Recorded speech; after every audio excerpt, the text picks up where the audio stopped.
আল্লাহ নবী মাথা উঠাবেন, উঠিয়ে বলবেন রব্বুল আলামিন, আমার উম্মতের বৃহৎ একটা অংশের মানুষকে আমি দেখতে পাচ্ছি জাহান্নামের মধ্যে হাবুডুবু খাচ্ছে। আল্লাহ পাক বলবেন, যাদের অন্তরের মধ্যে বুটের দানা পরিমাণ ঈমান আছে। বুট চিনেন না? বুট, জব চিনেন? জব, গম চিনেন? গম। এই যে গমের দানা, যেটা গম, গমের যে বীজ গম, এই গমের দানা পরিমাণ ঈমান যাদের অন্তরে আছে, বুট পরিমাণ ঈমান যাদের অন্তরে আছে, আখরিজিয়া মুহাম্মদ, হে মুহাম্মদ আপনি জাহান্নাম থেকে এদেরকে বের করে দেন। এদেরকে আমি জাহান্নামে রাখবো না। সুমারি যেহেতু করেছেন, এগুলো বের করেন। নবী করিম সাল্লাল্লাহু আলাইহি ওয়াসাল্লাম নিজ হাতে বাছাই করে জাহান্নাম থেকে বিরাট একটা অংশের মানুষকে বের করে নিয়ে আসবেন। এতেও নবীজি শান্ত হবেন না, আবার সিজদায় পড়বেন। সিজদায় পড়ে কান্নায় ভেঙে পড়বেন। আল্লাহ পাক বলবেন, ও মুহাম্মদ আবার কেন কাঁদলেন? মাথা উঠান। একই বাক্যে বলা হবে। মাথা উঠাবেন, বলবেন রব্বুল আলামিন, আমার উম্মতের অসংখ্য মানুষ এখনো জাহান্নামের মধ্যে আছে। আল্লাহ পাক বলবেন, তাহলে এক কাজ করেন, যাদের অন্তরে আদনা শাইরাতিন, যাদের অন্তরে বুটের দানার চেয়ে কম, জবের দানার চাইতে কম যাদের ঈমান আছে, এদেরকে জাহান্নাম থেকে বের করে নিয়ে আসেন। আবার অনেক মানুষদেরকে জাহান্নাম থেকে নবী করিম সাল্লাল্লাহু আলাইহি ওয়াসাল্লাম বের করে নিয়ে আসবেন দ্বিতীয়বার। তৃতীয়বার আবার কাঁদবেন, আবার সিজদায় পড়ে যখন কান্নায় ভেঙে পড়বেন, আল্লাহ পাক বলবেন, হাবিব এখন কেন কাঁদেন? নবীজি একই কথা বলবেন, উম্মতের জন্য কান্দি। উম্মতের বিরাট একটা অংশের মানুষ এখনো জাহান্নামের আগুনের মধ্যে হাবুডুবু খাচ্ছে। আল্লাহ পাক বলবেন, আমার হাবিব, যাদের অন্তরে আদনা আদনা মিন শাইর, একেবারে বুটের দানার চাইতে কম, তার চাইতে কম ঈমান যাদের অন্তরে আছে, এমন একজন মানুষকেও জাহান্নামে রাখা হবে না। সবগুলাকে বাছাই করে আপনি জান্নাতে নিয়ে যান। তৃতীয় মর্তবা চান্স পেয়ে গেলেন। তৃতীয়বার উম্মতের জন্য কাঁদলেন। এতগুলো মানুষদেরকে জান্নাতের মধ্যে ঢুকায় দেওয়ার পরে নবীজি শান্ত হন না। এবার চতুর্থবার আবার সিজদায় পড়ে কান্না ভেঙে পড়বেন। এত কাঁদা কাটবেন, চিন্তা ভাবনা করে দেখেন, এটাই নবীজির জন্য লাস্ট চান্স। এরপর আর সুযোগ নাই। যতবার তিনি সুযোগ পেয়েছেন শুধু উম্মতের কথাই বলেছেন। একবার ছেলের কথাও বলেন নাই, মেয়ের কথাও বললেন না, স্ত্রীর কথাও বললেন না।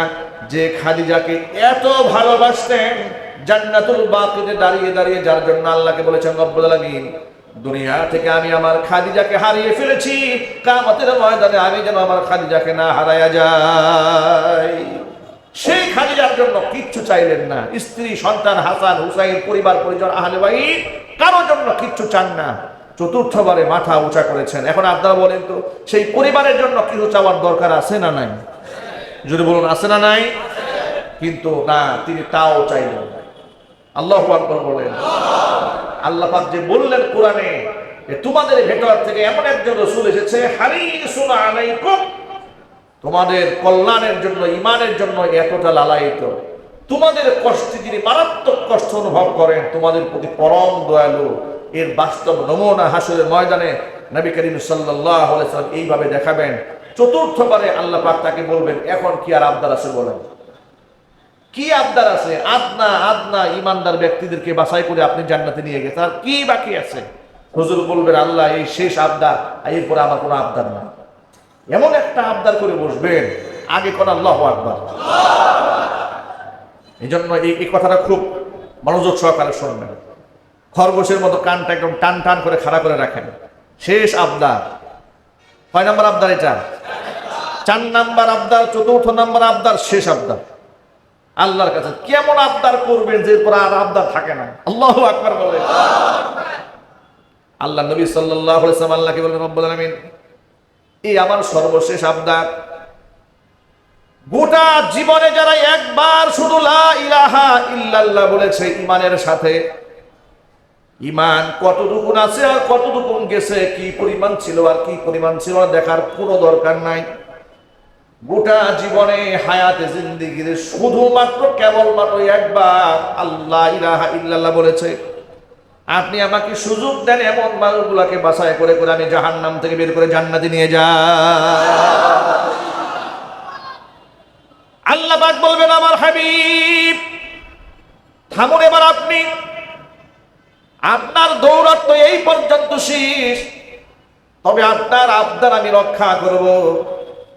আপনার সাথে আমার ওয়াদা আছে, ইন্না সানুরদিকা ফি উম্মাতিকা, আপনার উম্মতের ব্যাপারে আপনাকে আমি সন্তুষ্ট করেই ছাড়বো। ওয়ালা নাসুউকা ফি উম্মাতিকা, আপনার উম্মতের ব্যাপারে আপনার মনের মধ্যে কোনো কষ্ট আমি আল্লাহ পাক রাখবো না। আপনি আপনার উম্মার উপর যত দয়া ছিল, মায়া ছিল, সব আপনি বাস্তবায়ন করেছেন। এবার আমি রবের মহাব্বত আর ভালোবাসার বাস্তবায়ন করতে দিন। ওয়া ইজ্জাতি ওয়া জিবরিয়াই ওয়া কুদরতি, আমার ইজ্জতের কসম, আমার মালাক, আমার ক্ষমতার কসম, আমার সম্মানের কসম, আমার শক্তি সাম্রাজ্যের কসম করে আমি আল্লাহ বলছি, লা উখরিজান্না মান ক্বালা লা ইলাহা ইল্লাল্লাহ, যারা গোটা জীবনে একটা বার শুধু স্বীকার করে নিয়ে চার জবান দিয়ে বলেছিল লা ইলাহা ইল্লাল্লাহ, এমন একজন মানুষকে আমি আল্লাহ জাহান্নামে রাখবো না। আমি নিজ হাতে বাছাই করে সবগুলা মানুষদেরকে জাহান্নাম থেকে বের করে জান্নাতে ঢুকাই দেব। উম্মার উপরে যেমন দরদি আল্লাহর নবী সাল্লাল্লাহু আলাইহি ওয়াসাল্লাম, তার চেয়ে শত সহস্র গুণে মুহাব্বত বান্দার প্রতি তার রবের। চিল্লা এখন আল্লাহু আকবার। আফসোস, মানুষ সেই পরম বন্ধু আল্লাহকেই ভুলে থাকে, সে রাসূলকেই ভুলে থাকে। মনে রাখবেন, এই পৃথিবীতে যাদের সাথে আপনি মুহাব্বত রাখবেন, কিয়ামতে তাদের সাথে আপনার হাসর নসিব হবে। আপনাকে ছোট্ট একটা কথা বলি, কথা আমি লম্বা করবো না, সময় একেবারেই স্বল্প। এই কথা বলে আমি বক্তৃতা শেষ করছি ইনশাআল্লাহ। কিয়ামতের দিন আল্লাহ সাধারণ মুসল্লিদেরকে আল্লাহর পক্ষ থেকে বলা হবে, ইউকালু লিল আবিদি উদখুল জান্নাহ, যারা আল্লাহর খুব আবেদ, ইবাদত বন্দেগী যারা করে, তাদেরকে বলা হবে উদখুল জান্নাহ, তুমি জান্নাতে প্রবেশ করো। কিন্তু ওয়া ইউকালু লিল আলিমি কিফ, আলেমকে বলা হবে তুমি দাঁড়াও। আলেমকে আল্লাহ বলবেন না তুমি জান্নাতে যাও, আলেমকে আল্লাহ পাক বলবেন কিফ, দাঁড়া বেটা, তোরে আলেম বানিয়েছিলাম কি সুরের মতো একাকে বেহেশতে যাওয়ার জন্য? সুবহানাল্লাহ। ওকে আলেম বানিয়েছিলাম কি স্বার্থপর হওয়ার জন্য? না, ওকে আমি আলেম বানিয়েছিলাম বিরাট বড় জিম্মাদারি দিয়ে। ইশফা আলিন নাস, মানুষের জন্য আজকে সুপারিশ করতই। আজকে তোকে সুযোগ দেওয়া হবে। ভিন্ন একটা হাদিসের মধ্যে এসেছে, আলেমদের সুপারিশকৃত ব্যক্তিদের সংখ্যা ওয়ালাউ কানা আদাদান নুজুম, আসমানের নক্ষত্র সমতুল্যও যদি হয়, যাদের জন্য আলেম সুপারিশ করবেন সবগুলাকে আল্লাহ পাক মাফ করে দিবেন। এজন্য আলেমকে আল্লাহ পাক এত সম্মানিত করবেন হাসরের ময়দানে। আর শহীদদেরকে বলা হবে ওয়া ইউকালু লিশ শাহীদ, শহীদকে বলা হবে কিয়ামতের দিন, ইশফা আলি সাবিঈনা, তুমি 70 জনের জন্য সুপারিশ করো। সুবহানাল্লাহ। শহীদরা কতজনের জন্য সুপারিশ করবেন? 70 জনের জন্য। নবীরা তো করবেন গোটা উম্মার জন্য, আর আলেমরা করবে অসংখ্য মানুষের জন্য। সুতরাং নবীদের সাথে সম্পর্ক রাখতে হবে, হকপন্থী আলেমদের সাথে মহব্বত রাখতে হবে। ঠিক কিনা বলেন? আলেমদেরকে শত্রু বানানো যাবে না। আলেমদেরকে মৌলবাদ বলে গালি দেওয়া, জঙ্গিবাদ বলে গালি দেওয়া যাবে না। বিগত 16 বছরে জঙ্গি নাটক অনেক হয়েছে। সেই নাটকের মূল রচয়িতা ছিল প্রথম আলো, আর সেই নাটকের ভিলেন ছিল স্বয়ং স্বৈরাচারী নিজেই, মাস্টার মাইন্ড। ঠিক কিনা? জঙ্গিবাদ মৌলবাদ বলে কত আলেমকে তারা হত্যা করেছে, কত আলেমের নামে মিথ্যা মামলা দিয়েছে, কত আলেমদেরকে বাড়িঘর তারা করেছে, বাড়িঘর ছাড়া করেছে। কিন্তু গোটা জাতি স্বীকার করে নিয়েছে আলেমরা জঙ্গিবাদ নয়, আলেমরা সন্ত্রাসবাদ করে না, আলেমরা উস্কানিমূলক কথাবার্তা বলে না, আলেমরা শান্তির কথা বলে।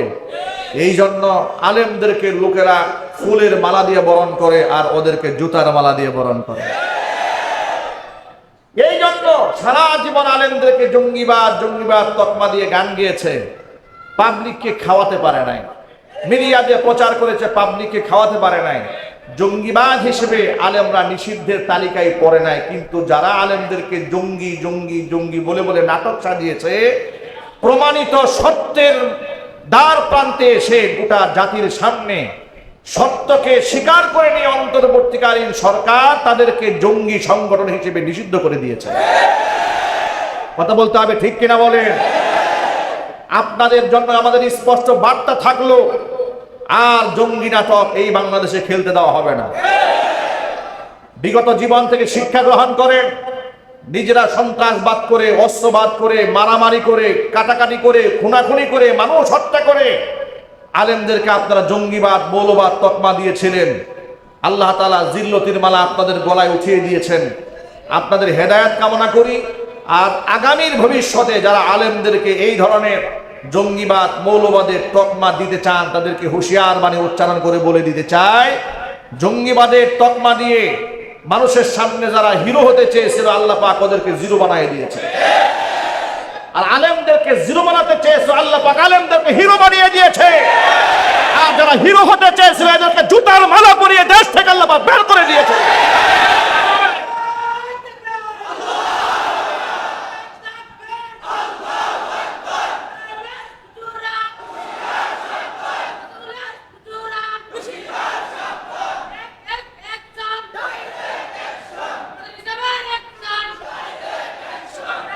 সুতরাং আল্লাহ রাব্বুল আলামিন যেন আম্বিয়া আলাইহিমুস সালাতু ওয়াস সালামের রেখে যাওয়া পথ এবং পদ্ধতি অনুযায়ী জীবন পরিচালনার তৌফিক আমাদেরকে দান করেন। আলেমদের আল্লাহ পাক মহব্বত করার তৌফিক দান করেন। আর আপনারা সকলেই নিয়ত করেন যে ওরা তো আলেমদেরকে জঙ্গিবাদ বলে, আমাদের প্রত্যেকের ঘরে ঘরে থেকে একটা করে আলেম পয়দা হবে ইনশাআল্লাহ। বলেন, আমাদের সন্তানদেরকে আমরা হাফেজ বানাতে চাই, আলেম বানাতে চাই। মুনাফিক আলেম নয়, আমরা সাহসী আলেম বানাতে চাই। কথা বলেন। যদি এই দেশের আলেমরা জীবনের পরোয়া না করে হক কথা ময়দানে বাঘের বাচ্চার মতো বলতে পারে, মুনাফিকের সাহস হবে না মুসলমানের দেশে থেকে ইসলামের ক্ষতি করা। আল্লাহ রাব্বুল আলামিন যেন আমাদের প্রত্যেকের ঘরে ঘরে একজন করে 30 পারা কোরআনের হাফেজ উপহার দেন। আল্লাহুম্মা আমিন।